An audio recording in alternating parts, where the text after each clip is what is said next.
هغه څاروي چې د هغو قرباني صحیح ده اوخه یعنی نر او ماده داسې غوا نر او ماده میخه نر او ماده داسې چلی نر او ماده او داسې ګډه دا داسې څاروي دي چې دغه قرباني کولای شي. دا مسله ځکه ضروری ده چې یو داسې طبقه ده چې هغه د دغه سره د نورو څاروو د نورو ځناورو قرباني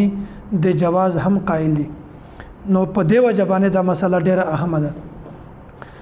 او داسې د دغه عمرونه څومره ضروری دي.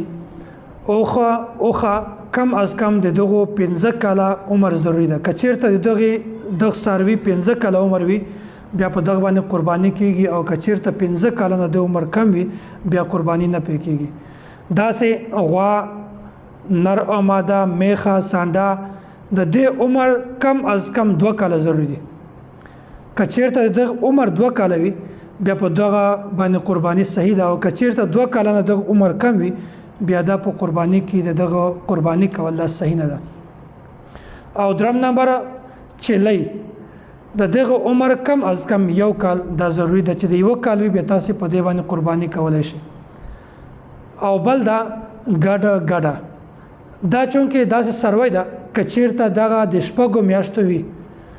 او د جسامت په لحاظ سره د غټوالي په لحاظ سره د مستوالي په لحاظ سره دومره غټ وي چې هغه د 1 کال د سروي برابر وي د هغه مشابه وي د هغه غوند ښکاری نو داسې ګډه کاغه د شپږو میاشتو همي پاغه باندې قرباني صحیح ده. نو دا موږ څنګه معلومو چې دا ګډه د شپږو میاشتو ده او دغه په جسامت کې د 1 کال د سروي برابر ده بیا به موږ هغه دغه قرباني کوو. نو دا به داسې کوي چې کوم د 1 کال سروي دي هغه ته به دا ورخوشه کې ګډه چې کوم قرباني تاسو کوي بیا کچیرته دا ګډه دغه سرو سره مشابه و داسې ښکارېدل لکه د هغه سرو په شان باندې مثلا په جسامت کې باډي کې خاص فرق نه وو بالکل یو شانته وو نو بیا دا داسې د لکه د 1 کال بیا دا کچیرته د 1 کال نه کم هم وي شپږو میاشتو بیا هم د دې قرباني کول شي 2 میاشتو بیا هم د دې قرباني دا صحیح ده. او په سرو کې د عمر اعتبار ده د غاخو اعتبار نه ده. بعض خلک دا اعتبار کوي چې د کوم سروي غاخونه لویدلې وي بیا دا وایي چې دا سروي عمر پرده په دې باندې مونږ قرباني کوو نه ځکه چې بعض سروي داسې دي چې هغه غاخونه لویدلې هم وي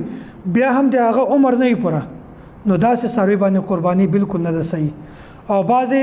سروي داسې وي چې هغه غاخونه لویدلې هم نه وي خود بیا هم عمر پروي خو غاخونه نه لویدلې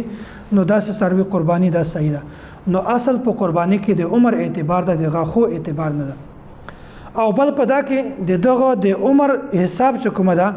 هغه به د قمري میاشت اسلامي میاشت په اعتبار سره به دغه حساب لګول کیږي او شمسي چې کومه انګريزي میاشت جنوري فروری دغه په حساب به د سروي د کال یا د 2 کالو تعداد د بنه مقرره وي بلکې د اسلامي کال په شمسي میاشت په حساب سره محرم صفر ربيع الاول ربيع الثاني داسې په دې ترتیب باندې به دغه عمر پوره کیږي د انګريزي میاشتو په حساب د دغه عمر د نه پوره کوي. نو د وجنه چې کوم سروي ما تاسو ته بیان کړل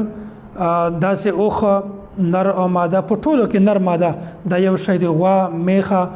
او داسې چلی او ګډه دا سروي داسې چې قرباني کیږي. او دینه علاوه چې کوم سروي دي چې کومه د بعضی خلکو نظریه ده دا بالکل غلطه ده د هغه قرباني نه کیږي. مثلا بعضی خلک داسې چې هغه د اس قرباني کوي او د چرګ والا قرباني کوي او داسې د سوی قرباني کوي او د بطخ قرباني کوي داسې د اګي قرباني کوي د چرګ قرباني کوي نه په شریعت کې دغه بالکل تصور نشته. نو کوم سروي چې ما تاسو ته په تفصیل سره بیان کړل دغه سرو قرباني هم ضروری ده او بل دغه عمرونه هم دي چې بعضی کې 15 کال دي بعضی کې 2 کال دي بعضی کې 1 کال ده او ګډه داسې جناور ده داسې سروي ده کچیرته دغه عمر شپږ میاشتې هم وي او د 1 کال د سرو برابر وي په جسامت کې غټواله کې بیا داسې ګډ او د ګډ قرباني دا هم صحیح ده.